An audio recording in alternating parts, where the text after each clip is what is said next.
What's up, investors? It's the Russian dude. The long-awaited presidential election in the US ended more than a week ago, and while countless other videos can be made on this topic, there is one particular story that is of an utmost interest to us guys. Just a quick note, there is no certain step-by-step peace plan just yet, at least at the moment of recording this video, but based on statements that Trump was making in the past, we can assume and guess what this plan might look like. Many people hope he can stop the war altogether, but they fear that he might give up on Ukraine in order to please Putin and end war on Russia's terms. Others think that he might actually force Putin into negotiations and threaten him with an increased support to Ukraine if he refuses. Nobody knows the exact plan just yet except Donald Trump, and maybe even he does not have the whole concept just yet. So in today's video, let's discuss the hints of peace that we might see as early as already next year. And guys, obviously I'm not a US citizen, so I'm not going to try and make myself an overnight expert of the US politics. So I will try to report as neutral as possible, knowing that we have both the opponents and supporters of Trump on this channel. The main focus today, as always, will be on Russia and Ukraine. Donald Trump has long portrayed himself as a skilled negotiator, leveraging his business background to navigate complex international issues. A notable example of his diplomatic approach was the 2019 summit with North Korean leader Kim Jong-un. This unprecedented meeting marked the very first time a sitting US president engaged directly with North Korea's leadership, breaking decades of diplomatic isolation. At that time, North Korea faced significant economic challenges due to international sanctions aimed at destroying its nuclear program. China's enforcement of these sanctions further isolated Pyongyang, intensifying concerns about potential humanitarian crises similar to past famines. The summit was seen as a potential turning point, offering an opportunity to address nuclear tensions and improve relations. But in the end, things did not go as planned. Despite the historic nature of the meeting and the optimism it generated, the negotiation did not yield a concrete agreement on denuclearization. Analysts suggest that while the summit opened channels of communication, it fell short of producing actual commitments from North Korea. The anticipated breakthrough did not materialize, and North Korea has since continued to develop its nuclear capabilities. So, even though Donald Trump did the unthinkable and he actually stepped into the North Korean territory, not knowing what will happen next, it was still not enough to fully break the ice between North Korea and the United States. But at least there was an attempt. So no matter how crazy and ridiculous his dreams might sound, he might actually dare to try to do them. It does not necessarily mean he will succeed, or he will keep trying until things are done and promises are kept. This example highlights the complexities of high-stakes diplomacy, especially when dealing with nations that have deeply entrenched positions. It emphasizes the challenges of achieving meaningful agreements without mutual trust and clear actionable plans. The North Korean case serves as a reference point for asserting how similar diplomatic efforts might unfold in other conflict situations. Taking into consideration Trump's past diplomatic endeavors, one possible scenario is that he might attempt to leverage his influence to bring Russia and Ukraine to negotiating table. He can propose a framework where Ukraine is encouraged to engage in talks to continue receiving military support, while Russia is pressured to agree to peace terms to prevent further Western aid to Ukraine. Basically, Trump will try to kind of blackmail both parties into talking. Ukraine has to talk if they want more weapons. Russia has to talk, otherwise Ukraine will receive more weapons. Go figure now who breaks first, if anyone at all. Such an approach could potentially lead to a ceasefire, with both sides maintaining their current territorial positions. However, this outcome would require significant concessions. Ukraine might have to accept the loss of certain territories, which could be politically and socially challenging domestically. Russia, on the other hand, might need to temper its objectives and accept that any territorial gains would not receive international recognition, affecting its long-term strategic interests. This is so far the most common guess of Trump's peace plan, and without a doubt, it heavily favors Putin. He keeps the territories, faces not much international backlash, and pretty much gets away with everything he did with just a slap on the wrist. And we already spoke about the dangers of such scenario. We don't need to go far into history for the example. Putin annexed Crimea back in 2014, the reaction of the international community was barely there, and so he felt that he can get away with something similar in the future.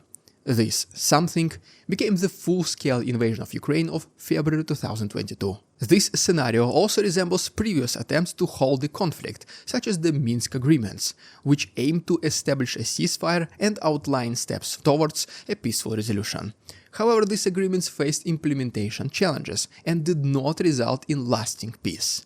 The intensity of the current conflict, characterized by widespread military engagements and significant civilian impact, makes a simple freeze in hostilities more complex than in previous years. Even regular people themselves will simply not understand. How is it possible for Russians to destroy their homes, burn their land and kill their friends and relatives, and then everything just stops like nothing ever happened? Also, the political will on both sides to accept such terms appears limited. National segments, issues of sovereignty, and the profound human cost of the war contribute to a hardened stance, reducing the likelihood of a negotiated settlement under external pressure alone. Under no circumstances Zelensky gives up on Ukraine that easy, and Putin himself will not settle for less other than 100% total ultimate victory, the termination of Ukrainian government, and the control of even more Ukrainian land. Given these complexities, a more possible scenario is that initial efforts to bring peace may not yield immediate results. Trump might engage in high-profile negotiations, bringing significant attention to the issue. However, if quick progress proves elusive due to immovable positions of both Russia and Ukraine, he might shift focus to other matters, leaving ongoing efforts to his administration and party. Trump will certainly acknowledge that he is doing his best to bring peace to Ukraine and that it is a constant work in progress. And in this context, the United States may continue its current policy on supporting Ukraine, influenced by broader strategic considerations and domestic factors. The defense industry, which plays a significant role in the US economy, may advocate for the continuation of military aid. Public opinion, especially in regions and sectors tied to defense manufacturing, could favor sustained involvement. So as a result, what we might have is the initial enthusiasm that something is finally happening. There might even be actual peace talks involving diplomats, and definitely not Zelensky and Putin just yet. But once nothing meaningful is achieved, the situation will return to its current state, which is occasional combat clashes here and there, minimal territorial gains and losses from both sides, and continued loss of life for nothing. Unfortunately, that's not the best case scenario, a pretty pessimistic one, but the most realistic one. Political dynamics within the Republican Party could also shape policy continuity.